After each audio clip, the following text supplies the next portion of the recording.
Hi friends, எல்லாத்துக்கும் வணக்கங்க. என் சேனலில் ஃபஸ்ட் டைம் பார்க்குறீங்கன்னா மறக்காமல் சப்ஸ்கிரைப் பண்ணிக்கோங்க. இன்றைக்கி பார்த்திங்கன்னா ஒரு வித்தியாசமான டாபிக் தாங்க, மைக்ரோ கிரெயின்ஸ். மைக்ரோ கிரெயின்ஸ்னால் என்னென்னு பார்த்திங்கன்னா மெகா ஆற்றல் கொண்ட ஒரு கீரை வகையை சேர்ந்ததுங்க. Power house of nutrients. இதை சூப்பர் ஃபுட், மைக்ரோ கிரெயின்ஸை சூப்பர் ஃபுட்டுன்னு சொல்லுவாங்க. மைக்ரோ கிரெயின்ஸ்னால் என்னன்னு பார்த்திங்கன்னா நம்ம அந்த முளை கட்டிய தானியத்தின் அடுத்த நிலை. நம்ம முளை கட்டிய பயிருக்கு அப்புறம் 2-3 இலை வரும் இல்லைங்களா, 3 இன்ச்சில் 7-14 நாளைக்குள்ளே வர்ற கீரையை தான் மைக்ரோ கிரெயின்ஸுன்னு சொல்லுவாங்க. முளை கட்டிய தானியத்தின் அடுத்த நிலை தாங்க மைக்ரோ கிரெயின்ஸு. அதுக்கு நான் இன்றைக்கி என்னென்ன தானியங்கள் எடுத்திருக்கேன்னு பார்த்திங்கன்னா, சோளம், பாசி, பயிறு, ராகி 3 1/2 டம்ளர் எடுத்துருக்கேங்க. எடுத்துட்டு நம்ம நல்லா ஊற வச்சுக்கணும். ஒரு 7-8 மணி நேரம் நல்லா ஊறிடணுங்க. நைட்டே ஊற வச்சிட்டிங்கன்னா காலையில் நல்லா பாசி பயிரெலாம் லைட்டாக முளையாகி கூட வந்திருக்கும். நல்லா ஊறிட்டால் தான் அதுக்கப்புறம் நம்மளுக்கு ஜெர்மினேஷன் நல்லாயிருக்கும். இப்போ நான் நைட்டு ஊற வச்சு காலையில் பார்த்திங்கன்னா நல்லா ஊறி வந்துருச்சு. பாசி பயிரெலாம் பார்த்திங்கன்னா லைட்டாக அங்கங்கே முளை கட்டி கூட வந்துருச்சுங்க. அதுக்கப்புறம் பார்த்திங்கன்னா நம்ம முளை கட்டிக்கலாம். ஒரு காட்டன் கிளாத்து அந்த மாதிரி எடுத்துகிட்டு நம்ம பயிர் அதில் உள்ளே வச்சு இந்த மாதிரி முளை கட்டி வச்சுருங்க. ராகி, சோளம் இது எல்லாமே அதே மாதிரி முளை கட்டி வச்சுருங்க. இதில் இந்த மைக்ரோ கிரெயின்ஸில் பார்த்திங்கன்னா நம்ம எந்த விதமான கெமிக்கல் ஃபெர்டிலைசர்ஸோ உரமோ எதுவுமே போட மாட்டோம். சுத்தமாக கீரையாக மட்டும்தான் நம்மளுக்கு கிடைக்கும். இந்த மைக்ரோ கிரெயின்ஸை அந்த 7-14 நாளைக்குள்ளே வர்ற இலைகளில் நோய் எதிர்ப்பு சக்தி ரொம்ப அதிகமாக இருக்குங்க. அப்புறம் இதில் நார்ச்சத்து, இரும்பு சத்து, பொட்டாசியம் சத்துக்கள்லாம் நல்லாவே நிறைஞ்சிருக்கு. இந்த மாதிரி 3ஐயும் முளை கட்டிட்டு நம்ம கண்டிப்பாக சன்லைட்டு, வெளிச்சம் படாத இடமா பார்த்து தான் வைக்கணுங்க. நான் உள்ள ஸ்டோர் ரூமில் தான் வச்சுருக்கேங்க. கண்டிப்பாக இது இருட்டில் இருந்தால் தான் இந்த மாதிரி நல்லா முளை கட்டி வருங்க. அடுத்த நாள் காலையில் பார்த்திங்கன்னா நல்லா முளையாயிருச்சு. வெளிச்சமே படாத இடத்துல வச்சிங்கன்னா தான் இந்த மாதிரி முளை கட்டி வரும். அதுக்கப்புறம் இந்த மாதிரி ஒரு ஃபுட் ட்ரே, அதாவது நம்ம கடைகள்லாம் சாப்பாட்டுக்கு ஃபுட்டு பார்சல் வாங்கும்போது போட்டு தர்ற அந்த ட்ரே எடுத்துக்கோங்க. எடுத்துகிட்டு இந்த மாதிரி நம்ம கம்பி அடுப்பில் காய வச்சு ஓட்டை போட்டுக்குங்க.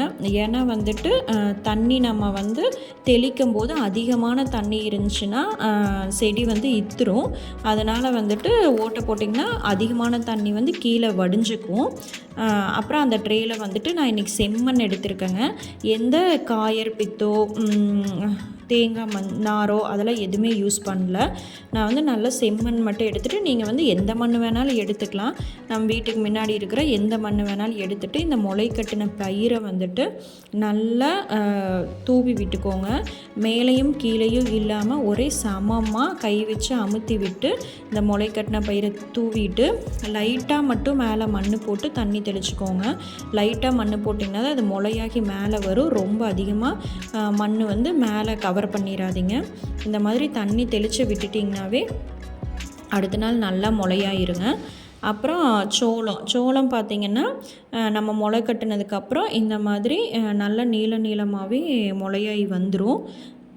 அதே மாதிரி தான் நம்ம சோளமும் நல்ல ஒரு நியூட்ரியன்ஸ் சத்துக்கள் நிறைந்த கீரையாக தான் வருங்க.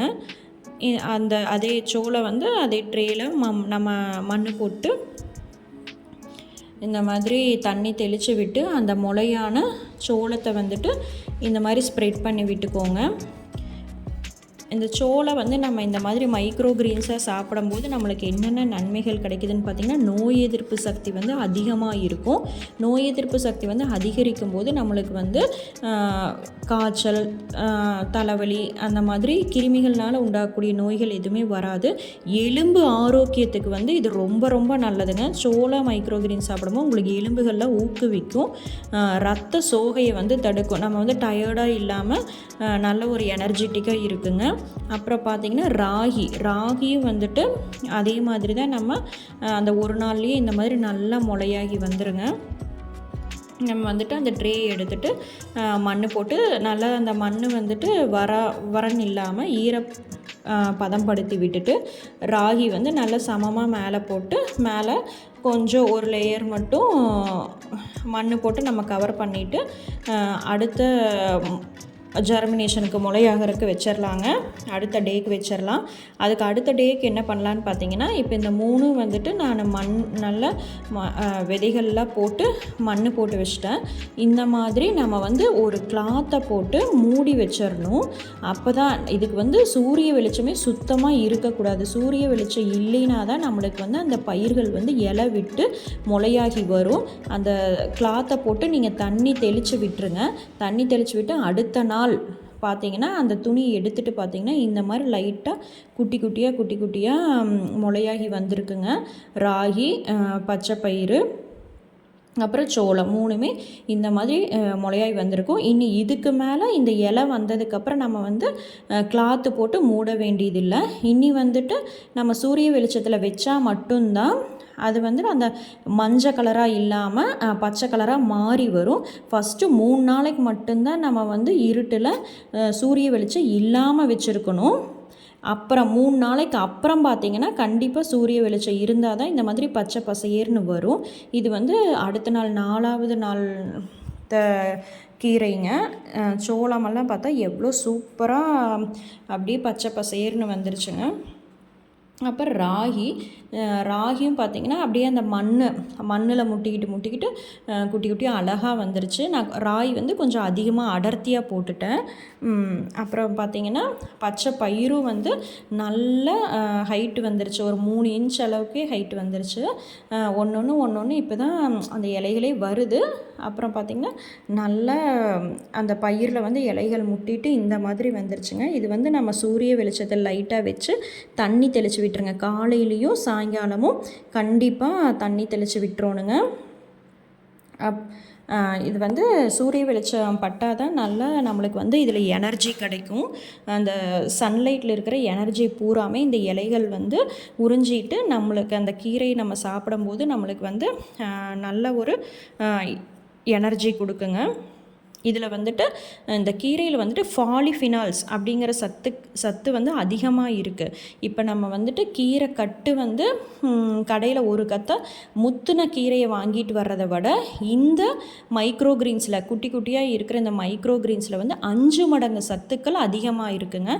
இதில் வந்து பாலிஃபினால்ஸுங்கிற கண்டென்ட் வந்து இருக்கிறனால தான் நம்மளுக்கு வந்து அந்த 5 மடங்கு சத்துக்கள் வந்து அதிகமாக கிடைக்கிது.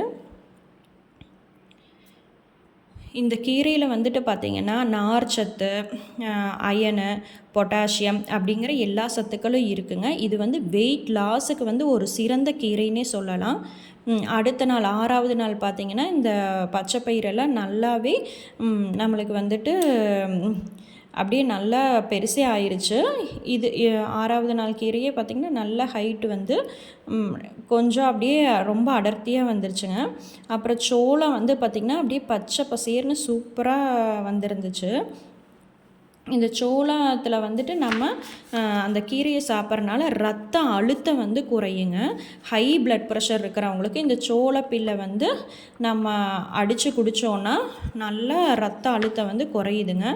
ராகி பார்த்திங்கன்னா குட்டி குட்டியாக இந்த அளவுக்கு தான் வந்துருந்துச்சு எனக்கு 5வது நாள் 6வது நாளே.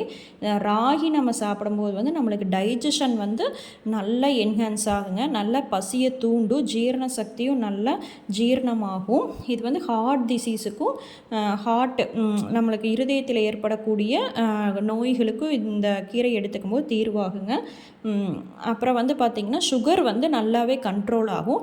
இப்போ 2nd stage of diabetic patients எல்லாருமே வந்துட்டு இந்த கீரை எடுத்துக்கும் போது ரத்தத்தில் வந்து சர்க்கரையினோட அளவை குறைச்சி கொண்டு வருதுங்க. அப்புறம் அடுத்த 6வது நாள் பார்த்திங்கன்னா இந்த மாதிரி வெயிலில் வச்சு கொஞ்ச நேரம் ஒரு 1/2 மணி நேரம் 1 மணி நேரம் மட்டும் வெயிலில் வச்சு எடுத்துருங்க. ரொம்ப வெயிலில் வச்சிங்கன்னா ஃபுல்லாக அப்படியே வாடிரும். ஒரு 1/2 மணி நேரம் மட்டும் வச்சுட்டு எடுத்து நிழலில் வச்சுருங்க. சூரிய வெளிச்சம் இருக்கிற மாதிரி நிழல் பார்த்து வச்சுருங்க. காலையிலையும் சாயங்காலமும் கண்டிப்பாக தண்ணி தெளிக்கணும். இந்த பச்சைப்பயிறு நம்ம பச்சைப்பயிறு கீரை எடுத்துக்கிறனால என்னென்னு பார்த்தீங்கன்னா கொலஸ்ட்ரால் வந்து கொழுப்புகளை வந்து குறைக்கும். அப்புறம் பார்த்திங்கன்னா இது வந்து ஆன்டி கேன்சரஸ் யூஸ் ஆகுதுங்க. ஏன்னா அதில் வந்து நம்ம அந்த கேன்சர் செல்ஸ் உருவாகிறத வந்து அது தடுக்கும். அப்புறம் பார்த்திங்கன்னா ஹார்ட் டிசீஸு, அதாவது நான் அப்படியே சொன்ன மாதிரி தான் இருதயத்தில் வரக்கூடிய அந்த ஹார்ட் டிசீஸ் எல்லாம் கண்ட்ரோல் பண்ணும். ஏன்னா அந்த கொழுப்புகளை கரைக்கிறனால நம்மளுக்கு வந்து அட்டாக்லாம் வராதுங்க. அப்புறம் மெயினாக வந்து எதிர்ப்பு சக்தி தான் வந்து இதில் ரொம்ப அதிகப்படுத்தும். எதிர்ப்பு சக்தி அதிகமானாலே நம்மளுக்கு வந்து நோய்கள்லாம் வராதுங்க. இது 7வது நாள் கீரை பார்த்திங்கன்னா இந்த அளவுக்கு ஹைட்டில் வந்துருச்சு. நல்லாவே நம்மளுக்கு வந்துட்டு எல்லாமே முளைப்பு திறன் வந்து நல்லாவே வந்துருச்சுங்க. ஏன் இந்த மாதிரி வந்துட்டு நம்ம பயிரை வந்து மைக்ரோ கிரீன்ஸ் இலையெல்லாம் வர வச்சு சாப்பிட்றோன்னு பார்த்தீங்கன்னா, இப்போ நம்ம வந்துட்டு முளைக்கட்டின பயிர் வந்துட்டு குழந்தைகள்லேருந்து பெரியவங்க வரைக்கும் அந்த முளைக்கட்டின பயிரை சாப்பிட்றதுனா ரொம்ப கஷ்டம். நம்மளாலேயே சாப்பிட முடியாது. குழந்தைகள் வந்து சுத்தமாகவே எடுத்துக்க மாட்டாங்க. இதே வந்துட்டு நம்ம இந்த அளவுக்கு மைக்ரோ கிரீன்ஸாக ஒரு 3 இன்ச் ஹைட்டு வரைக்கும் வளர்த்தி நம்ம வந்து அதை கட் பண்ணி அவங்க வந்துட்டு இப்போ பர்கரு, பீஸா, தோசையில் கட் பண்ணி தோசை மாவில் கலந்து கொடுக்கறது, இந்த மாதிரி அவங்களுக்கு தெரியாமையே கொடுக்கும்போது சத்துக்கள் வந்து அவங்களுக்கு நிறையா கிடைக்கிது. இப்போ பெரிய கீரைனா பெரிய கட்டு கீரையெல்லாம் நம்ம கடையில் வாங்கிட்டு வந்து யூஸ் பண்ணும்போது அதில் கண்டிப்பாக உரங்கள், கெமிக்கல் ஃபெர்டிலைசர்ஸ்லாம் அடிச்சிருப்பாங்க.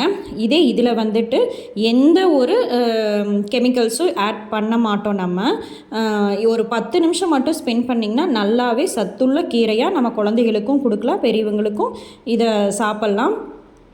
அப்புறம் வந்துட்டு பார்த்திங்கன்னா இந்த கீரை வந்துட்டு நம்ம நார்மலாக கடையில் வாங்குகிற முத்துன கீரையை விட 5 மடங்கு சத்துக்கள் வந்து இதில் அதிகமாக இருக்குது. நம்ம சன்லைட்டை வைக்கும்போது அந்த சன்லைட்டில் இருக்கிற எனர்ஜியெல்லாம் இது எடுத்துக்கிட்டு நம்மளுக்கு வந்து நல்ல சத்துக்கள் வந்து கொடுக்குதுங்க. இது வந்து என்னோடய 9வது நாள் கீரைங்க. சோளம் வந்துட்டு பார்த்திங்கன்னா சூப்பராகவே வந்துருந்துச்சு. இந்த மாதிரி நம்ம எடுக்கும்போது இந்த மாதிரி அடியில் வந்துட்டு இந்த பாக்ஸ் மாதிரி நம்மளுக்கு அந்த வேர் எல்லாமே வந்து ஒன்றா சேர்ந்துருக்கும். இந்த மாதிரி கட் பண்ணிவிட்டு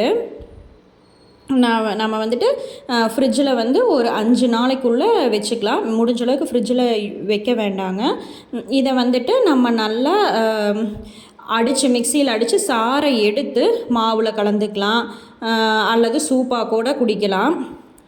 இது வந்துட்டு பாசிப்பயிறு வந்துட்டு கட் பண்ணி குழந்தைகளுக்கு வந்து தோசை மேலே போடலாம். இல்லாட்டி ஸ்பினாச் மாதிரி நல்ல ஒரு ஃப்ளேவருக்காக சூப்பு மேலையெல்லாம் பண்ணிவிட்டு கூட நல்லா குடிக்கலாங்க. அடுத்து வந்து ராகி வந்து எனக்கு கொஞ்சோண்டு தான் ஜெர்மினேட்டே ஆகிருந்துச்சு.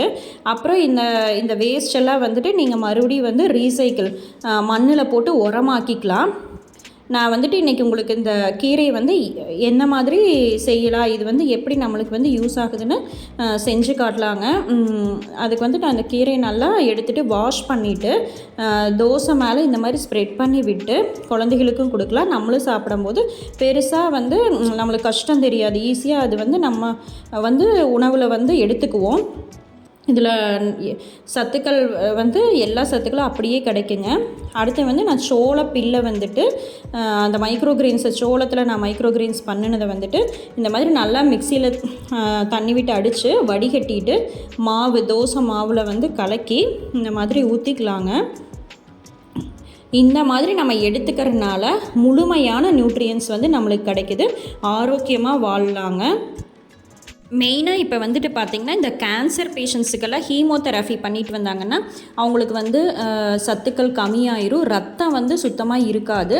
அதுக்கு வந்துட்டு இந்த மைக்ரோ கிரீன்ஸை வாங்கி கொடுத்தீங்கன்னா கண்டிப்பாக அவங்களுக்கு நல்ல சத்துக்களும் இருக்கும், ரத்தமும் ஊறும். ஏன்னா இதில் வந்து பாலிஃபினால்ஸ் அப்படிங்கிற கண்டென்ட் இருக்கிறனால இது வந்துட்டு அயன் கண்டென்ட் வந்து இதில் ரொம்ப அதிகங்க. சுகர் பேஷண்ட்ஸு, பிளட் ப்ரெஷர் இருக்கிறவங்க எல்லாருமே கண்டிப்பாக இதை எடுத்துக்கலாங்க. இப்போ சென்னையிலையெல்லாம் நல்லாவே மார்க்கெட் இருக்குது, எல்லா டிபார்ட்மெண்ட் ஸ்டோர்ஸ்லேயும் கிடைக்குதுங்க. இது வந்து சிறு கீரைகளாக இருந்தாலும் அதனோட அளவு சிறுசாக இருந்தாலும் அது கொடுக்குற சத்துக்கள் வந்து ஏராளமாக இருக்குதுங்க. அதனால தான் மைக்ரோ கிரீன்ஸை வந்து கீரைகளின் உலகம்னு சொல்கிறாங்க. இனி எங்கே கிடைச்சாலும் மைக்ரோ கிரீன்ஸை வாங்கி ட்ரை பண்ணி பாருங்கள்.